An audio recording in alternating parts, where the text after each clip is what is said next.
Bonjour à tous, je me présente, mon nom est Nathan, je suis actuellement étudiant au Cégep de Drummondville. Bienvenue sur la chaîne qui en soi est un moyen pour nous les étudiants de s'impliquer davantage et d'offrir des outils supplémentaires aux clients avec lesquels nous avons travaillé au cours de la session.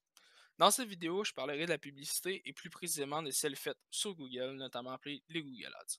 Cette capsule aura comme objectif tout simple de vous initier à l'utilisation de cette approche et à la publicité. Et donc, le tout restera très simplement expliqué sous forme de tutoriel. La manière dont je procéderai sera de vous démontrer comment créer une campagne. Tout au long de ce processus, je tenterai de donner des astuces supplémentaires sur quelques fonctionnalités qui pourraient peut-être être plus difficiles à comprendre.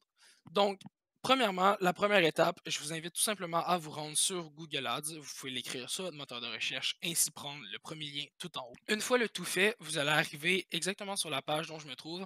En fait, c'est pas nécessairement celle-ci, c'est la page antérieure. Tout simplement cliquer sur le gros bouton bleu au bas de l'écran, ça va vous amener sur celle-ci.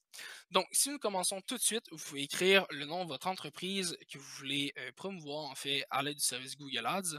Moi, par l'occurrence, je vais prendre une entreprise totalement au hasard, Shopify, qui est une entreprise de e-commerce en fait qui vous permet d'ouvrir un site sur cette plateforme en ligne. Donc, je prends Shopify. Ici, vous pouvez rentrer l'adresse URL de votre site. Mais comme vous pouvez voir ici, c'est facultatif. Ce n'est pas nécessaire pour tout de suite. Vous allez voir que selon la stratégie que nous allons prendre, nous allons avoir besoin en effet d'un URL tantôt.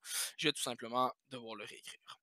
Donc, nous allons cliquer sur suivant. Ici, tout simplement, si vous avez d'autres comptes à associer à votre entreprise, en fait, si vous avez un compte YouTube, par exemple, vous allez pouvoir l'associer à partir d'ici.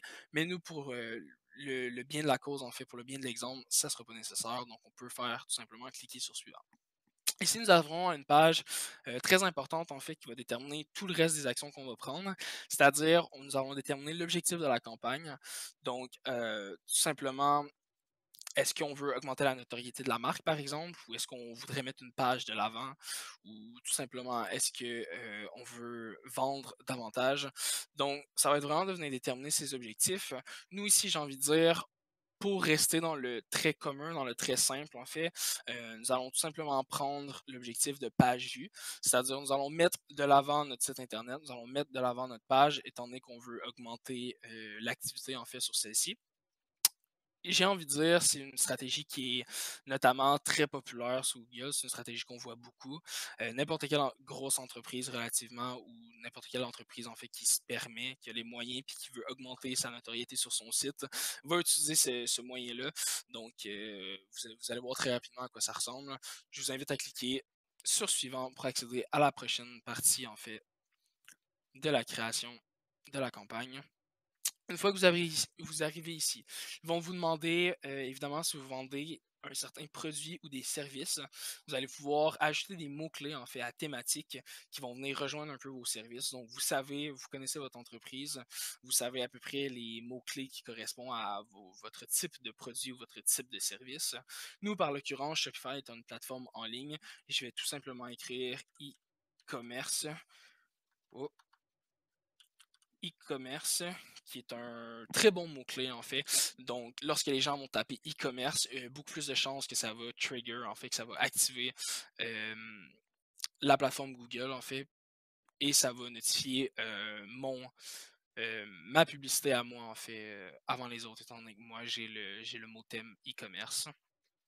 J'invite à cliquer sur suivant une fois que vous avez évidemment confirmé que votre zone géographique est bien la bonne ainsi que la langue. Une fois qu'on clique sur suivant, nous allons arriver directement sur cette page, créer l'annonce. À partir de ce moment-ci, j'ai envie de vous dire, c'est très intuitif, donc c'est relativement facile à comprendre. Ici, vous allez pouvoir rentrer votre URL, évidemment, étant donné que notre stratégie de mettre de l'avant un site, ça nous prend un URL de site à mettre de l'avant. Tout est relativement très simple à comprendre et intuitif. Lorsque vous allez cliquer sur des écriteaux, comme par exemple ici les titres, ça va se changer en temps réel à droite. Donc, à noter que ici vous pouvez prévisualiser. Nous, par l'occurrence, ce qu'on veut, c'est une recherche Google. Donc, on peut même le mettre en fait en format ordinateur pour voir à quoi ça va ressembler. Comme je vous parlais précédemment, le petit signe de l'annonce ici là, signifie que l'entreprise, en fait, est payée pour de la publicité. être mis de l'avant. Donc, tout ce qui est en fait titres, on a les titres un 2 3 ici qui sont les 3 titres. On a bien évidemment l'URL, l'annonce, on a, ici des descriptions. À savoir que lorsque vous cliquez, si par exemple j'efface cette description au complet et que je désire écrire quelque chose, vous allez voir ici que vous allez avoir, des recommandations, en fait, des descriptions, là. Par l'occurrence ici, elles sont en anglais, donc vous pouvez toujours les écrire vous-même en français. Donc, le reste est très simple, évidemment, seulement suivre les consignes. Vous allez voir que tout va se changer en temps réel à droite. J'invite ensuite à cliquer sur suivant une fois que votre publication est faite. La mise en forme de votre publication convient également à vos attentes. Pour enfin arriver à cette page, la page qui est très importante que je voulais déterminer davantage, c'est-à-dire, ici, on va parler de la stratégie d'enchère, en fait. Je vous explique qu'est-ce que c'est. Tout simplement, on va venir définir en fait un coût par action cible qui est égal en fait à un coût par clic de votre site web. C'est-à-dire, la stratégie d'enchère est relativement très utilisée pour les entreprises qui justement vont promouvoir leur site web. C'est une stratégie en fait qui est adaptée à la stratégie de publication que nous on désire utiliser. Donc, tout simplement, qu'est-ce que ça va venir faire, c'est ici? C'est que nous allons pouvoir déterminer un montant que nous sommes prêts à payer pour chaque clic qui va être fait sur notre annonce. C'est-à-dire qu'on ne paiera pas de publicité si la personne n'a pas cliqué sur notre lien qui a été, dans le fond, mis de l'avant par l'annonce. Donc, par exemple, ici, si on est une PME, on n'est pas très, très riche, on va mettre un coût par clic, par exemple, de, oh, pas 20 mais on pourrait mettre un coût par clic, par exemple, de 15 sous, qui va dire à Google, dans le fond, que ça, c'est notre limite. On aimerait ça payer 15 sous, si possible, de coût par clic. Évidemment, ce que ça fait, euh, parce que là, vous devez vous demander, OK, mais ça change à quoi de pouvoir, parce qu'évidemment, tout le monde va vouloir mettre le plus bas possible. En fait, c'est une stratégie par enchère. C'est important de savoir que les entreprises avec beaucoup plus de moyens, comme par exemple Amazon, si vous êtes en concurrence avec Amazon, Amazon a beaucoup plus de budget que vous. Sûrement qu'Amazon peut écrire 5 de coût par clic sans problème. Ça, ce que ça fait, c'est que Google, en fait, vont y attitrer un meilleur rang sur la page Google directement, en fait. Donc, beaucoup plus de chances qu'Amazon se retrouve avant vous, avant votre entreprise. Ensuite, vous cliquez sur suivant. Suivant, en fait, va vous établir une limite quotidienne de dollars que vous êtes prêt à dépenser. Par l'occurrence, vous pouvez choisir votre devise. Nous, ici, étant donné qu'on est au dollar canadien pour 13 donc, je ne serais pas prêt à dépenser plus de 13 total par jour.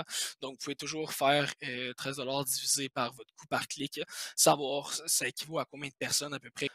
Et finalement, si vous cliquez sur suivant, ça va vous amener sur la page des détails des paiements, en fait, où est-ce que vous allez pouvoir rentrer vos informations concernant le paiement pour que les paiements se procèdent. Donc, c'était tout pour la vidéo. Je sais que j'ai fait très, très, très rapide, mais évidemment, il y a certaines notions plus importantes que je voulais m'attarder, consacrer plus de temps.